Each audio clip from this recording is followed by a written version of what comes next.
Hey guys, Nate, just your thoughts as we saw you on the second power play unit out there today on what you hope to bring to the man advantage if you line up there when the season starts and what you guys hope you can accomplish on that unit. Yeah, played against the top unit quite a bit the last couple of years on the penalty kill. They're a pretty dangerous group. The second group, just talking with Pierce today a little bit about what made them successful last year. And for me, it's just, hey, we have an unbelievable first group. Our job as a second group is momentum, right? If we get a chance to go out and have when we get time on the power play, it's all about momentum and getting shots through and being just very, I'm trying to think of the correct word I want to use here. Kind of methodical in our approach. If we don't go out there and try and seam, trying to, make something work, every time we're out there, sometimes it's this, the shooting mentality. You're much better off and how you're going to, use your time when you're out there. I mean, let's face it, our unit might not see as much, but we have to be, ready whenever you can. But at the same time, you got to understand what our job is, which is, hey, if the first unit doesn't go out there and get a lot of momentum, that's our job to go out there and grab it and try and get as many shots as you can. And Braden, when you look at the scrimmage the other night, how well do you think it replicated sort of the intensity of a preseason game? And without exhibition games this year and just the two scrimmages, how ready do you feel heading into the regular season in just a couple of days? Yeah, I think that that game was probably as close as you can get to a real game in terms of the speed and I thought everyone executed fairly well. I think it was a big upgrade from the first one, and I think we've used our time pretty wisely here to make sure we're prepared for game one. Next up is Ian McIntyre. I wonder if I can ask you questions. Hey guys, Braden, just following on that, I think it's probably especially hard for goalies in a format like this where you have no preseason games against opposition to try to get your timing and track the puck. Can you just tell me a little bit about the challenge of a camp like this in trying to get yourself ready where all you're doing is practicing and you get a couple of scrimmages? Obviously, that's one of the challenges, especially in communication and those type of things that really, you grow that part of your game through playing actual games. But I think, the drills we've done, I think the practices we've ran have had a lot of game situations in them. And I think our mentality through this camp is to make sure that we're being conscious of trying to replicate a game situation at all times to get those extra reps and that extra mentality, through the practices, through the scrimmages, through the kind of mini exhibition type games, to try and, have that game mentality. And I think we've all bought into that. And I think that's the reason why we're looking pretty ready right now. And Nate, I'm going to put you on the spot and ask you about the guy next to you. So I don't know if you want to say anything bad or not, but you played with him in Washington, and Braden himself said when he signed with Vancouver that he felt he needed to be a lot better this season than he was last year. How much confidence do you have in him? Whatever had happened, however he feels, the previous year had gone. That's not the. I don't want to say that's not the Braden I know. I know the guy that stole a series away from us a couple of years ago, playing against him in the finals or playing with him, even, going back even further. It's funny. There are things that we've done on the ice that have gone back to our time playing together, some of the calls and things like that. And it kind of looks over at me like, well, I know that's you, I can't believe that you said that. I remember that. I've actually been trying to, be as vocal as you can. I was actually going to ask you a question. Go ahead. If it's harder to get your angles down with a new team, or is it harder to play the puck on a new team? Like when the puck comes back to you, is it harder for? Definitely playing the puck, getting used to the guys. The lingo, every team has different terminology. Yeah. Yeah. Thanks. Yeah. That's something that, voices can getting to know everyone's voices. But That's actually, I didn't even think of that. hearing that, that's yeah. You didn't recognize my voice the first time? It's pretty Okay. easy to spot that. I one or don't hear whoop that. at him though.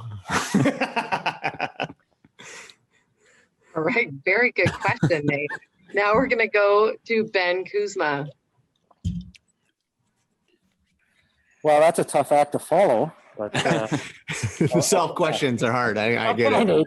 Hey, can each one of you guys just take us through yesterday? Obviously, you came to the rink expecting to practice and maybe have a mini scrimmage, and then there's the false positive. What was that like, and what kind of a message does it send to you guys just to be safe in a season that's going to be far from normal? Yeah. Classic case of adaptability. You know, it's really what it comes down to. It's going to happen. We're going to have things like this. I mean, even if it's, you know, this inconclusive, false, whatever you want to call it, whatever happened, it sucks that you want to, but you can't be naive to think that things like this are going to happen. Yeah, it would have been great to, you know, scrimmage yesterday, mimic a little bit of a back-to-back and have about a day and a half-ish off. Yeah, but that's just not the way it worked, unfortunately. So, like I said, classic case, being adaptable. Yeah, what he said. Oh, That's no, I bad. think I just opened my scab. Okay, sorry. All right, next up is Gemma Carson-Smith. Hi, gentlemen.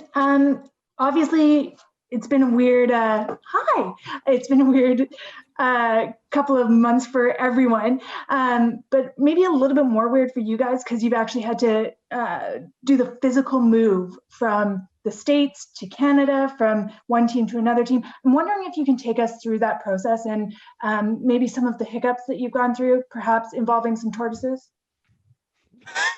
Yeah, it's been a process, that's for sure. Yeah, obviously moving during a pandemic across the border with tortoises, with exotic animals. Yeah, it was obviously difficult, but I think we did it early enough because we were expecting some sort of delays and those kind of things. So I hadn't moved before, so that was an experience. I think but we got through it. We're here. And, 2021, you know, we're smiling. Adaptability. The year of adaptability.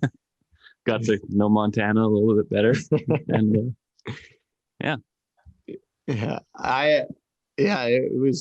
it's different, you know. But my fiance and I had classic movie-esque arrival to Canada, where it was, you know, you're going through like a connecting flight.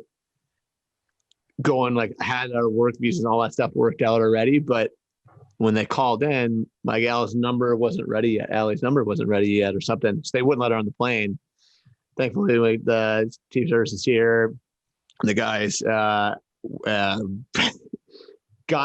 a work permit for her as she was, you know, trying to get through. It was just a little bit of a hiccup a little bit. They closed the doors on her.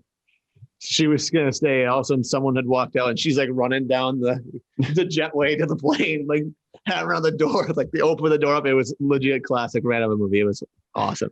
It was like just another day. Another roller coaster day, the emotions of a couple hours, but it ended up working out great. It was just, it was quite an experience, if you will. So you settled into the plane, like ready to take this flight on your own. And then, it was like, see ya. We'll see you when I see you, like in a few days, because it was like I had to get here to start my quarantine. Otherwise, I wasn't going to be able to be on the ice for camp, you know, to start. She looked at me, just like, hey, like you got to go. And if you don't go, then like you're not gonna be on time for camp. Like I'll figure it out. We had some friends in Denver. She's like, all right, we'll figure it out. You know, year of adaptability. Next up is Kevin Woodley.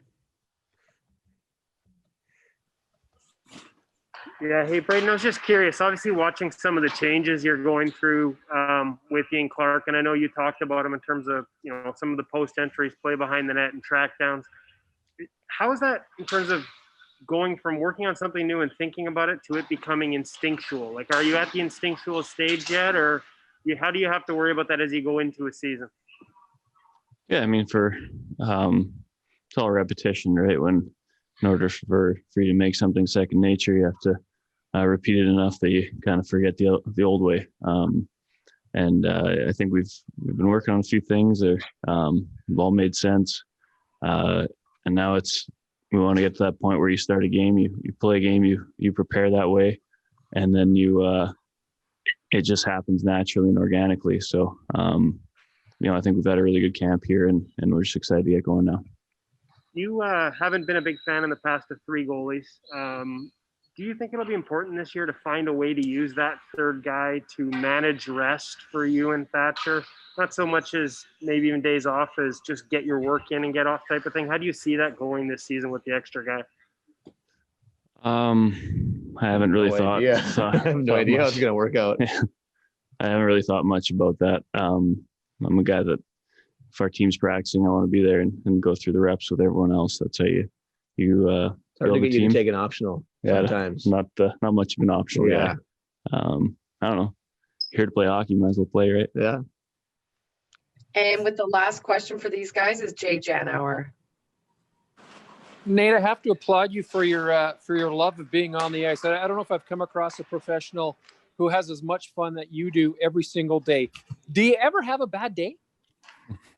Try and keep them few and far between. Yeah, there are days after an adult beverage or two that you maybe don't have the quite the same energy, but hey, you're still coming in and you're still getting you see the guys and have, I don't know. I love it. I love seeing the guys. It's one of my favorite things. I mean, I love playing hockey. Let's be real here. We get to play a game, but the stuff in the room and that's the stuff that makes you love what you do. And that's the reason why you come every day. You love doing what you do. You love doing with the guys you're doing it with. So, but I appreciate it. Thank you. I don't know. I have them. I just try not to have them, if that makes any sense. If so, Nate, were you ever an introvert at any stage in your life? And what would it take for you to be quiet on the ice? Where there's utter silence from Nate Schmidt during an NHL game or practice? It's funny, like the actual game, I talk a lot when I'm on the ice, but sometimes when when I'm on the bench, but sometimes like in between periods, I have to kind of calm myself down. I don't want to use up all my energy. You're running the motor in my mouth. So, some days I don't know. I don't drink any caffeine. I don't know what that would be like. So, I haven't come across that moment yet. We'll see. Please don't ever change. TBD.